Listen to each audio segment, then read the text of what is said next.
Oke teman-teman, selamat pagi semuanya. Di dalam video pagi hari ini kita akan membahas tentang trading plan dan rekomendasi saham di 30 April 2026. Oke, langsung aja deh kita mulai ya.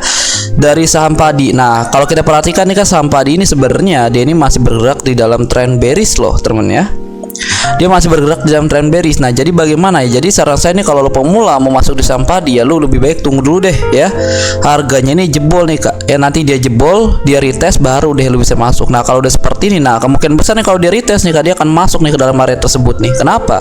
Ya karena ini adalah area demand zone base temen ya. Nah, jadi tunggu dia jebol ke atas ya.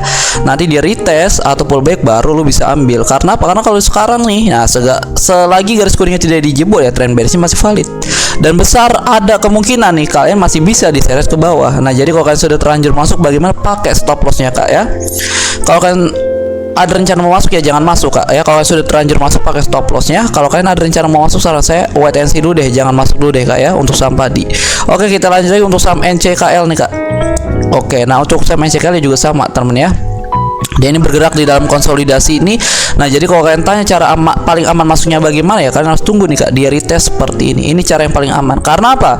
Karena jika dia sudah terbentuk pattern seperti ini, artinya strukturnya sudah mulai jelas nih, pergerakan harga sudah mulai jelas nih, dan dapat dipastikan nih ya, arahnya akan bergerak bullish atau naik. Minimal dia akan mengejar area resisten terdekatnya. Nah, tapi kalau misalkan lu main hajar aja di sini aja nih, harga jebol ke bawah, itu yang bahaya kak. Turunnya bisa makin dalam. Dia akan membuat konsep yang namanya drop base drop ya. Nah, jadi kalau kalian sudah terlanjur masuk, pakai stop lossnya. Kalau kalian ada rencana mau masuk, wait and see dulu deh temen ya. Oke, kita lanjut lagi untuk saham UIM nih temen ya. Oke, nah dia udah jebol nih kak ya. Kalian perhatikan deh ya. Dia sudah mulai transisi ini dari trend bearish, sekarang sudah mulai masuk nih ke dalam awal permulaan daripada trend bullish. Nah, ingat sekali lagi, harga naik tidak selamanya naik ya.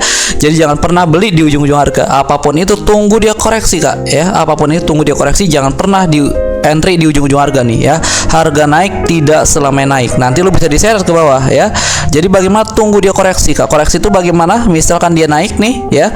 Nah, nanti dia koreksi, baru deh ya. Lu mau tahu nih koreksi sampai mana? Lu ukur pakai Fibonacci dari bawah ke atas, tandain di 382, 50% dan 618%. Kalau nggak tahu, tonton kelas digitalnya kak ya. Udah saya jelasin tuh lengkap banget. Oke, kita lanjut lagi untuk saham ASPR kak ya. Oke, nah untuk saham ASPR ya sebenarnya nggak ada yang kita bahas lagi kak. Udah kena TP kita nih kak, dikit lagi nih ya. TP pertama kita udah kena nih kak, garis hijau nih ya. Nah, tinggal tunggu aja deh nanti nih ya. TP yang kedua kita kena nggak nih temen. Jadi ya nggak ada pembahasan temen ya. Jadi kalau kalian ada rencana mau masuk misalkan ya, jangan kak, udah telat kak. Ya udah telat, jangan masuk ya. Berarti bagaimana? Tunggu dia koreksi dulu kak, baru kalian bisa masuk. Jadi ingat, kalau harga sedang naik tinggi seperti ini temennya, itu bukan waktunya buat kalian beli. Itu justru ada level yang paling berbahaya ya. Jadi bagaimana? Sabar dulu kak, tunggu dia koreksi dulu, baru nanti ya kita ukur lagi pakai Fibonacci, konfirmasi mendukung, baru deh bisa kita eksekusi ya. Oke, kita lanjut lagi untuk saham MPXL. Wah, ini MPXL nih, coba nih ya, kita hapus udah coret-coretan, kebanyakan coret-coretan nih temen ya. Itu udah lama banget tuh coret-coretan tuh ya. Oke, sekarang kita bahas deh. Nah, untuk saham MPXL juga nih, kalau kita perhatikan strukturnya, dia ini bergerak di dalam konsolidasi loh kak ya, atau sideways nih ya. Nah, jadi bagaimana? Kalian jangan pernah entry di ujung-ujung harga. Kenapa saya bilang jangan pernah entry di ujung-ujung harga? Kalau lu main entry di sini aja, harga naik terus gagal jebol ke atas, lu bisa diseret ke bawah. Ini sideways loh teman ya. Ini sideways ya. Jadi kalau kalian tanya cara paling aman untuk masuk di saham MPXL ini bagaimana ya, kalian harus tunggu nih kak, pattern seperti ini terbentuk. Itu cara yang paling aman. Jika sudah terbentuk pattern seperti ini temen ya, nah dia akan bergerak bullish atau naik temennya. Minimal dia akan mengejar nih, minimal ya, dia akan mengejar area resisten terdekatnya. Nah, kira-kira seperti itu. Nah, tapi kalau misalkan lu main hajar-hajar di sini aja, harganya gagal jebol ke atas, lu bisa diseret ke bawah sampai mana ya? Sampai area supportnya nih ya, atau sampai area base-nya nih. Nah ya, lu bisa turun di bawah situ tuh temen ya. Jadi bagaimana ya, kalau kalian ada rencana mau masuk, lebih baik nih kak, tunggu deh pattern seperti ini terbentuk deh. Kalau kalian misalkan penasaran nih mau masuk di tengah-tengah harga, boleh nggak ya, silakan aja. Tapi saran saya pakai stop lossnya temen ya. Kalau nggak dia jebol nih, area supportnya turunnya bisa makin dalam ya. Oke, kita lanjut lagi nih kak untuk saham Dian nih temen ya. Nah, untuk saham Dian juga sangat tidak rekomendasi ini teman buat kalian trading, apalagi kalian khususnya pemula nih ya. Karena gorengan nih temen ya, banyak sekali candle ekor panjang, marketnya sangat agresif. Jangan deh, apalagi lu pakai metode breakout di sini, pasti akan hancur ya. Kita skip deh untuk Dian deh ya.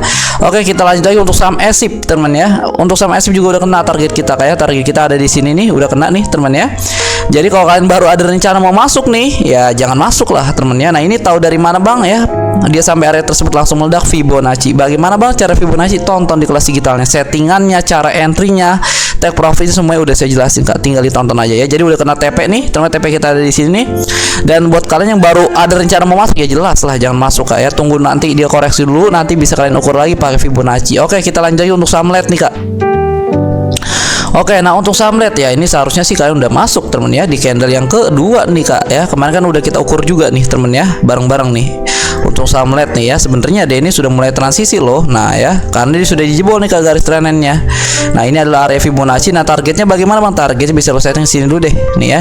Di resistance terdekatnya aja Kak, yang gak usah aneh-aneh di setting di ujung-ujung harga, nggak usah temen ya. Cukup di resistance terdekatnya aja, ini sebagai target minimal. Nah jadi kalau lo mau dapat target idealnya bisa baru deh lu ukur pakai Fibonacci, lu tandain di rasio 1272 atau rasio 1618 ya. Kalau target minimal mah ya cukup di resistance terdekatnya aja Kak ya. Oke, kita udah entry nih Kak, harusnya ada stop lossnya di mana ya? Stop lossnya di bawah candle reversalnya Kak ya. Di bawah di candle yang kedua kita udah entry temen ya. Nah sekarang sih ya gimana, itu setelah kalian deh. Kalau kalian rasa ini belum telat temen, harga masih ideal, silakan aja kalian masuk temen ya. Tapi jangan lupa stop loss ya dipasang juga ya. Oke, kita lanjut lagi nih Kak untuk saham bumi nih Kak ya. Oke, untuk saham bumi juga sama nih temennya. Nah tapi di sini ada inset bar loh temennya. Nah yang dimana kita harus tunggu dulu nih Kak ya. Candlenya ini, candle selanjutnya ini harus tutup nih Kak ya, di atas garis putihnya harus tutup loh temen ya. Nah jadi kalau misalkan nanti dia jebol nih tapi masih gerak-gerak ya jangan entry Kak. Itu belum jebol. Nah ini contoh nih, udah jebol belum? Enggak jebol ini namanya false break Kak ya. Penembusan palsu, kecuali ini ada candle satu tutup, bener-bener tutup teman. Berarti kalian harus tunggu sampai bursanya ini tutup. Nah ini tutup tahu candlenya full body candle nih seperti ini. Nah ini mantep sih temen baru deh ya. Kalau misalkan dia jebol langsung ngekor, itu bukan jebol Kak, false break namanya ya. Jadi kita masih wait and see juga nih temen. Stok SC juga sudah mulai landai nih, kalian harus berhati-hati nih ya. Seharusnya kalau dia baru naik segini stok SC-nya masih berada di bawah nih, masih berada di bawah sini nih.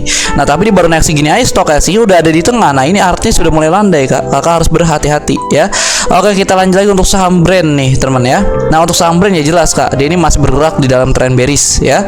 Jadi bagaimana kalau dia jebol nih area support nih, nah ini bahaya loh, turunnya bisa makin dalam ya. Jadi nggak usah main hajar-hajar aja deh kalau kalian pemula deh ya. Wait and see dulu deh ya. Yang saya takutkan apa lu main hajar-hajar di sini aja, dia jebol nih garis merah, turunnya bisa makin dalam Kak ya. Nggak pakai stop loss, pakai margin. Nah kalian buang-buang duit lagi. Coba deh lu ukur nih ya pakai Fibonacci ya untuk menentukan turnya ini sampai tarik dari bawah ke atas, coba deh ya.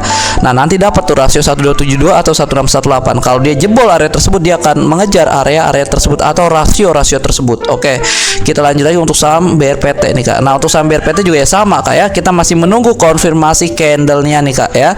Jadi kita masih wait and see dan nggak ada posisi apapun temen ya. Nanti kita update lagi deh mungkin ya. Kita masih menunggu konfirmasi candlenya nih Kak. Nah untuk saham LAPD nih temen ya. Nah dia sudah jebol nih Kak dari base-nya nih ya. Jadi bagaimana ya, jelas Kak ya kalau udah seperti ini jangan pernah entry di ujung-ujung harga. Kan saya udah sering banget dibilangin kalian ya, kalau harga naik itu bukan waktunya kalian beli, justru itu adalah level yang paling berbahaya. Jadi bagaimana, tunggu dia retest nih Kak. Nah baru deh nanti ya konfirmasi sudah mendukung, baik dari stokastik baik dari candle, baru lu bisa entry. Kalau sekarang sih nggak ada posisi dulu deh, bahaya banget teman ya. Oke deh teman-teman, semoga kalian paham nih teman ya dengan trading plan dan rekomendasi hari ini nih ya.